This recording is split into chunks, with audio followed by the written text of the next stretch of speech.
કરવાની કયા કયા મહિના ભાવ નતો તો કે પહેલો અને ડિસેમ્બર. તો આવતા વર્ષે આપણે એવું પ્લાનિંગ કરીએ કે ડિસેમ્બરમાં પહેલામાં આપણી પાસે ભરપૂર કોબીજ હોવું જોઈએ. અને સાહેબ જો તમે લોસ નતો પણ ક્યાં વાંધો આપણે ગંઢીએ શું કેતા ખોઈ હોય ની ગોતો અને હારે જુગારીએ ડબલ રાખે. એટલે તમે આખી વર્ષનું શેડ્યુલ રાખવાનું કે ગયા વખતે શેના ભાવ નતા એની આપણે ખેતી કરવાની. સાહેબ ક્યારે તમે લોસમાં નહીં આવો.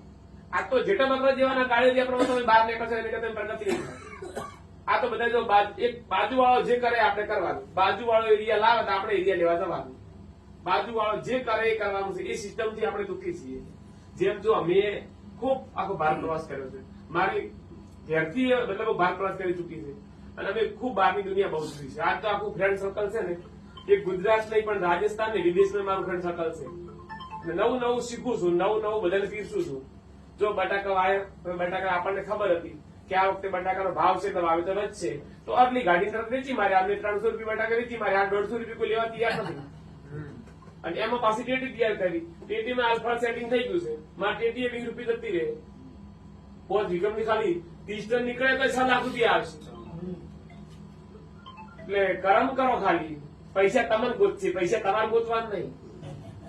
મજૂરી કરો, બીજું કોઈ નહીં. અને આ સિસ્ટમ થી સવારે વહેલા ઉઠે તો બધાનું જો આ ગંઢીએ શું કહેતા કે બ્રહ્મપોરમાં ઉઠો અને સવારે વહેલા ઉઠીને ખેતરમાં ખાલી ઓટો મારો તો તમને સારું થશે. એટલે એનું તમને મુખ્ય કારણ શું હતું કે સવારમાં ખેતરમાં ઓટો મારો એટલે જે તમારો જે કપડો છે ને એ ફળ મેળવી એટલે પોલિનેશન થાય.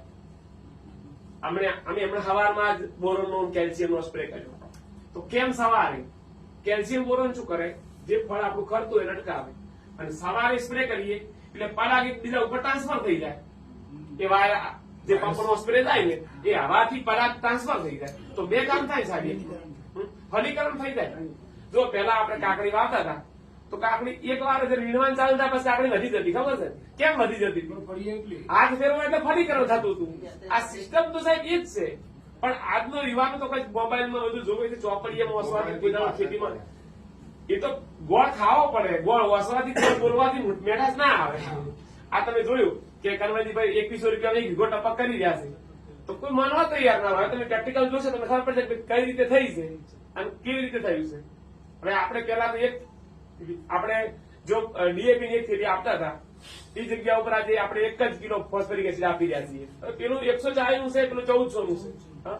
પણ જેને નોલેજ આવે જ કરે છે ને. આપણે તો એવો સીધા ચાલુ 1 કિલો પડી ગયો છે કે ગમે તે પાક વાવો એટલે ડીએપી લેવા જવાનું. પણ મગફળીને ડીએપી ની જરૂર નથી બાપુ, એને સલ્ફર ની જરૂર છે. હવે તમે 715 નું તમે કોરામંડળ કંપનીનું ગ્રોવર પ્લસ લાવ્યું તો 715 નું શું છે? 18% ડીએપી છે. સલ્ફર, ઝીંક, બોરોન બધું આવી ગયું 715 નું.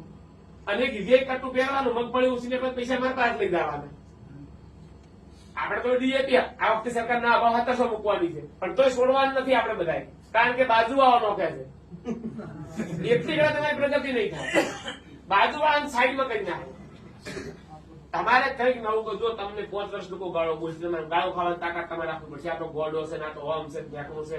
ઘણા એવું લેતા કે ભાઈ તમે આ મુસ્લિમ સમાજના લોકો ભેગા થશો તમારી જાગીરી વિસાઈ જાય. લોકો બહુ કહેવા વાળા ઘણા બધા છે.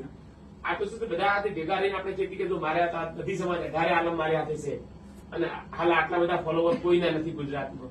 મારા જેટલા ફોલોવર કોઈ નેતાના નથી ગુજરાતમાં. એટલા ફોલોવર આપણને આપ્યા છે. ફેસબુક રોજના $4 આપી રહી છે. આ વખતે સાહેબ 25 વીઘામાં ટપકને મલ્ચિંગ આપણે ભેટમાં આવ્યું છે. ખેડૂતો ચોમાસે 50 વીઘા આપવાનું છે અને એક સમય એવો આવશે 6 વીઘા ટપક મલ્ચિંગ ભેટમાં આવ્યું છું. મારે એરંડા ટપકમાં કરાવવા છે, મલ્ચિંગમાં કરાવવા છે.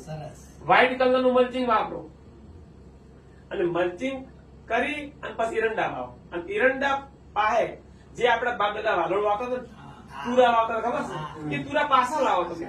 કશું બદલાવ નથી કરવાનો. ખેતી બદલાવાની જરૂર નથી, ખાલી પેટર્ન બદલો. તમે ધોતિયા અંદર પેટમાં આવી ગયા એમ બદલી એ જ કરવાનું છે.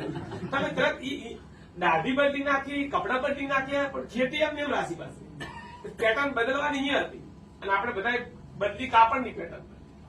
એટલે એ નહીં જો તમે સાહેબ હાલ તમે 1 વીઘો ટપકમાં એરંડા કરો તો ખર્ચો છે 5,000 રૂપિયા. એ તમને પોત દેખાશે પણ પેલા તમે 10 મજૂર કરશો ને 350 વાળા એ તમને નહીં દેખાતા. એ તમારે બચી જવાના, એ 0 થઈ જાય. હવે એરંડા હાથે તમારે વાળણ કરવાની છે 2 આંતર પાકમાં ઓછામાં ઓછી વીઘામાંથી વાલોડ થાય એ તુરા 35 થી 50 મણ થાય અને 50 રૂપિયા મોય વાલોડ થતી નથી. 50,000 રૂપિયા તમારે એના આવેલા અને રોજનો રોકડીઓ પાક આવે. આપણે ગોમ જવું હોય, ગમે તે ખર્ચા કરવા હોય, તમે એના ઉપર ચાલી એરંડની બચત ચોખ્ખી ચોખ્ખી થઈ જાય. તમે જે ફરો છો ને એ ખેડૂતો 20% છે પાસે 50% જેવા છે. બધું કહું વાવવાનું ભેઢી ઉપાડવાનું ચાલુ કરવાનું એટલે પાકે નીકળે ભેઢી પૂરું થઈ ગયું. 1 રૂપિયા વધતો નહીં હોતો સાહેબ. 50% ખેડૂતો એવા છે અને એની કુવાની દીડથી જેમ બાકી દુનિયા જોઈ નથી. આપણે સહિત છે, બાકી દુનિયામાં કશે જ નહીં. કન્વર્ટી ખોટા, ખેતીમાં કોઈ વધતું નહીં કે પેલો વ્યાજ ગણે હોય વ્યાજ ગણવાનું ચાલુ. શું વધે યાર કોહડ? મારું તો એક જ કેવું કે તમે ભલે જે ધાન્ય પાક કરો 2 વીઘા શાકભાજી વાવો, 1 વીઘો વાવો એટલે ગામમાં ફેરી કરો ભલે, પણ રોજના 1000 રૂપિયા લેતા આવો. જેમ દારૂડિયાની પીઠે જાય વગર ના ચાલે, તમારે માર્કેટ જાય વગર ના ચાલે. એટલી તમને લત પડી જાય તો સાહેબ તમે ખેતીમાં કોઈ જ નુકસાન નથી આવવાનું. 1 વીઘો શાકભાજી વાવવાની, ગમે તે આજુબાજુ ફેરી કરીને આપણે 1000 રૂપિયા લઈ લેવાના, ભલે ગમે તે થઈ જાય. હું હવે નેક્સ્ટ ટાઈમ સાહેબ એક પ્રોગ્રામ એવો રાખું છું કે બનાસકાંઠાના જેટલા ડોક્ટર દમણવા રાખું છું અને એમને એવું કેવું છે કે તમે ખેડૂતોને એવું કહી દો આ શેરવાળા કે તમે શાકભાજી જાતે તોડીને ખાતા હો અને જાતે તોડીને ખાવા આવશે કે અમે કે છે 100 રૂપિયા કિલોના ભાવ છે. અમદાવાદમાં સાહેબ 4-5 જગ્યાએ આવું ચાલુ છે. કાકડી 100 રૂપિયા કિલો સાહેબ એ જાતે તોડીને લઈ જોઈએ. તમારે ખાલી બોલો શાકભાજી વાળી માર્કેટમાં વેચવા જઈને ભાવ પર ખાલી બરોબર. હવે બજારમાં વેચવા વેચીએ ને એવું થાય ખબર. હા છોકરાઓને ખબર જ નહીં.